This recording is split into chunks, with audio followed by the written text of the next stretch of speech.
obviously we're concerned about the people losing billions of dollars. There's a lot of consumer problems there, but are there larger issues for our national security in our country?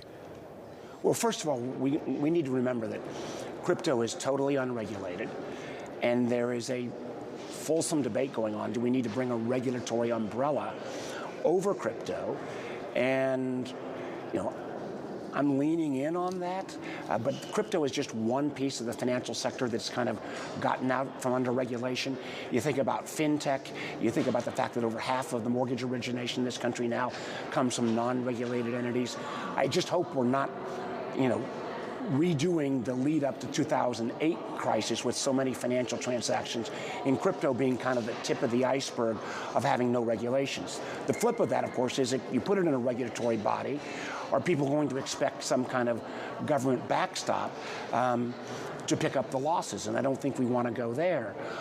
One of the things I know I'd like to raise is we've talked about the scam and scheming, and I think we're seeing a lot of illegal activity take place in crypto, a lot of payments, illegal payments. It's not really being used to, you know, send your grandma in Kenya money against currency risk on a weekend. Very little of that, a lot of illegal use I'm seeing from the Intel standpoint.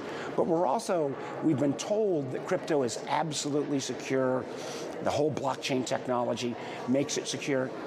The truth is, David, that's not necessarily the case. I point back to the fact that there were the Colonial Pipeline hack a few years ago. The cyber criminals got paid in Bitcoin. The American government was able to recover part of that. Now, I'm not going to get into how, but there have been examples where people who've had crypto assets have been broken into, and those assets have been taken and squandered. So, a lot of questions here.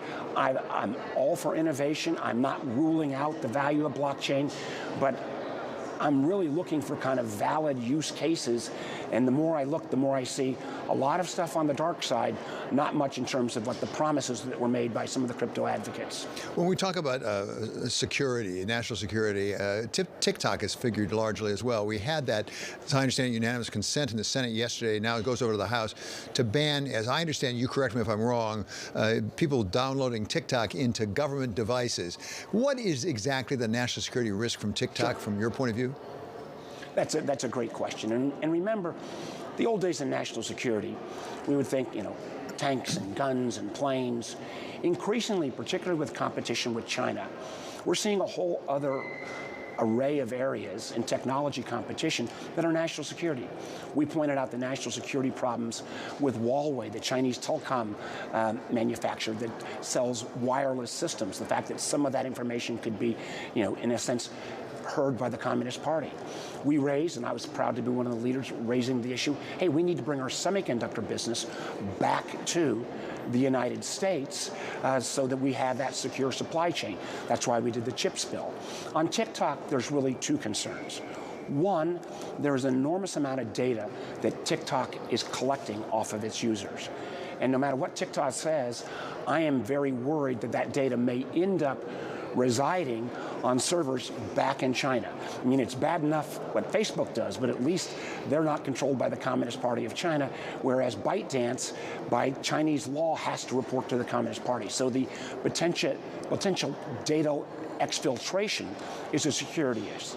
The other risk that I frankly think has not gotten near enough attention is that TikTok is a tremendous communications medium.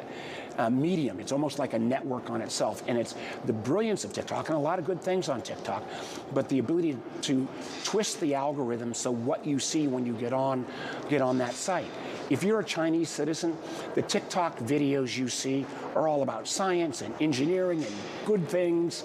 The TikTok our kids see is very different, and I'm worried that you could end up with a situation where suddenly the Communist Party starts manipulating the content so that you only see things that say Taiwan is part of China or somehow anti-American propaganda. So that is a national security concern as well. Final point is, we've banned TikTok from our armed forces. We've now taken the action on government devices. Increasing numbers of states are taking action. This is a huge concern. I've not weighed in on legislation yet because the Justice Department has said for over a year there's a way they can build a bulletproof wall or division to keep data safe and hopefully to prevent that manipulation on the content.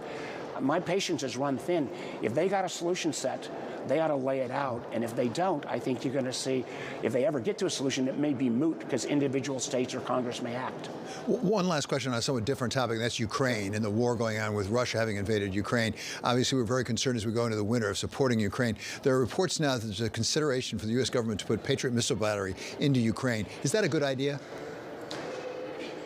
You know, David, I think the Biden administration on this issue has been pretty darn good. I mean, they have been reluctant to be too forward-leaning on delivery of missile systems or defense systems for two reasons. One, they don't want to allow the Ukrainians, even rogue Ukrainians, to take the battle to Russia itself, which could create a larger war. And they also don't want to get too ahead of our European allies.